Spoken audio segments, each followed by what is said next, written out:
The storm had been pounding the coastal city of Harroport for 3 days when Detective Claire Morgan first stepped into the dim apartment at Dockside 17. Rainwater leaked through a crack in the ceiling, dripping into a coffee mug left on the quai floor. The body of a young journalist lay sprawled across the carpet, her recorder still running, catching the hollow groan of the storm outside. Claire bent down, pressing the stop button. The machine clicked, but before shutting off it whispered one final phrase in a distorted male voice. "You were never supposed to find this." She froze. In her 10 years with Harroport PD, she had heard hundreds of confessions, screams, and dying words. But never a message left so deliberately, as if the killer knew the police would be listening. The victim, Anna Calloway, had been investigating corruption tied to the city's shipping industry. Files stacked on her desk revealed coded invoices, strange bank transactions, and notes scrawled in shorthand. One page stood out, half-burnt but legible enough to read, "Echo Ledger." Claire pocketed it. Something about the phrase gnawed at her. Echo Ledger wasn't a company, not a location, but a whisper she had heard before, on the lips of an informant who vanished 6 months earlier. And now, with Anna's lifeless eyes staring toward the leaking ceiling, Claire knew 2 things with certainty. This was no ordinary homicide, and the killer had just declared war.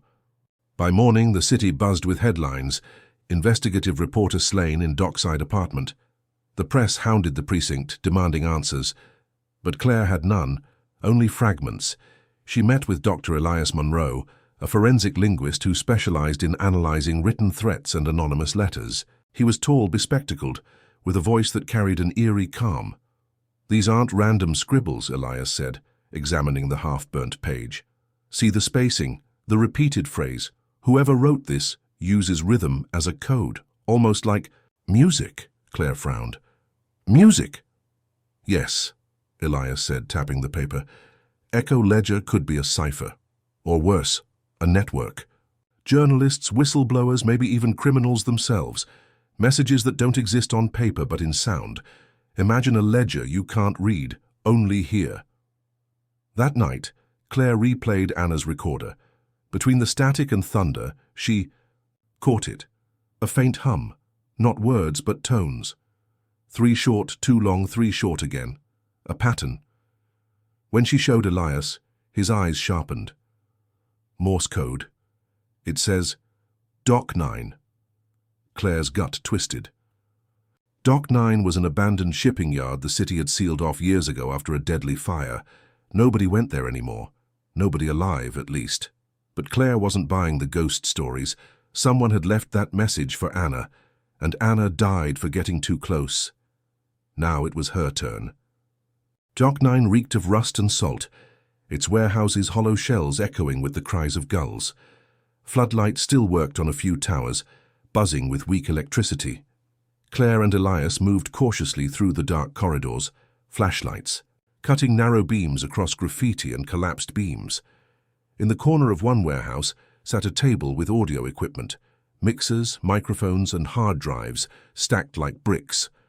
Elias's hand hovered over the controls. "This isn't just sound storage, it's a distribution hub.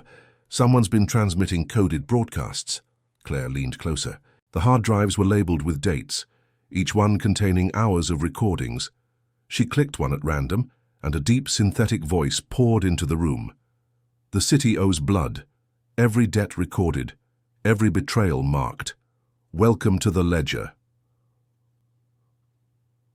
"Her skin crawled," Elias whispered. "This isn't one killer. This is an organization." Before she could respond, footsteps echoed. Men in black raincoats entered, their boots crunching on broken glass. One carried a gun, the other a crowbar. "Police!" Claire shouted, drawing her weapon. But they didn't hesitate. They lunged. Shots fired, metal clashed, and in the chaos, Elias grabbed one of the drives and shoved it into his bag. By the time they escaped into the storm, Claire's ears still rang with the voice, "Not one killer." A network. And they had just been noticed. The following week was hell. Elias went into hiding, insisting the drive contained names, politicians, bankers, even officers within Harroport PD. Claire tried to investigate, but every lead was blocked. Warrants disappeared from court files. Witnesses retracted statements. Someone high up wanted the Echo ledger buried. Then came the letter, delivered straight to her desk. No postmark, no fingerprints, just a line written in the same rhythmic code Elias had shown her. "Stop digging, detective. Or we'll write your name in the ledger." Claire felt the chill of those words sink into her bones. She wasn't just hunting criminals anymore, she was being hunted. That night she met Elias in a safe house. He looked exhausted, eyes bloodshot, hands trembling. "I decoded part of it," he said, sliding a notebook across the table.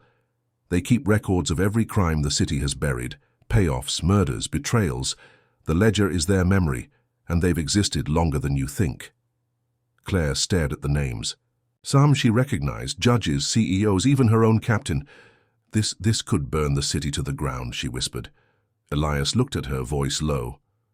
"That's why they'll kill to protect it. And if they know we have this—" He didn't finish. He didn't need to, because at that moment the window shattered. Bullets tore through the walls. The safe house had been compromised.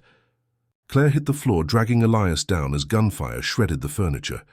She returned fire, crawling toward the exit, but Elias clutched the drive like it was his lifeline. "Go!" he shouted. "Take it and run! I'm not leaving you." But Elias's expression was grim. "I already saw my name in the ledger." The weight of his words crushed her chest. He pushed the drive into her hands, then turned to face the attackers with a final burst of defiance.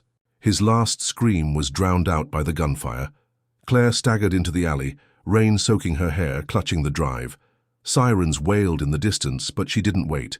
She knew they weren't coming to save her. They were coming to erase her. By dawn, Claire was gone from Harrowport. No trace, no badge, only the drive. The city carried on as if nothing had happened, its powerful men shaking hands, its criminals trading favors. But somewhere out there, Detective Claire Morgan was still listening, still decoding every whisper, every hum, every echo, and she swore she would return because once your name was written in the Echo ledger, the only way out was in blood.